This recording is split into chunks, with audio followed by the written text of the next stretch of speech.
Dahod LCB ટીમે Randhikpur police મથક વિસ્તારમાંથી નાકાબંધી દરમિયાન દેશી બનાવટના કટ્ટા સાથે એક શંકાસ્પદ યુવકને પકડી પાડ્યો। પોલીસે આર્મ્સ એક્ટ હેઠળ કાયદેસરની કાર્યવાહી શરૂ કરી। દાહોદ જિલ્લાની સ્થાનિક ગુના નિવારણ શાખાની ટીમને રણધીકપુર પોલીસ થાણા વિસ્તારમાં પેટ્રોલિંગ દરમિયાન ચોક્કસ બાતમી મળી હતી। આ બાતમીના આધારે એલસીબીની ટીમે તાત્કાલિક કાર્યવાહી હાથ ધરી નાની વાવ ગામે પાડલિયા તરફ જતા માર્ગ પર સઘન નાકાબંધી ગોઠવી દીધી હતી। નાકાબંધી દરમિયાન પોલીસે આ માર્ગ પરથી પસાર થઈ રહેલા એક શંકાસ્પદ યુવકને અટકાવી તેની તલાશી લીધી હતી। તલાશી દરમિયાન યુવક પાસેથી ગેરકાયદેસર રીતે રાખવામાં આવેલો દેશી હાથ બનાવટનો કટ્ટો મળી આવ્યો હતો।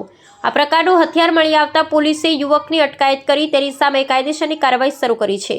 પોલીસે ગેરકાયદેસર હથિયાર રાખવાના ગુના હેઠળ આરોપી વિરુદ્ધ આર્મ્સ એક્ટની જોગવાઈ હેઠળ ગુનો નોંધી વધુ તપાસ હાથ ધરી છે।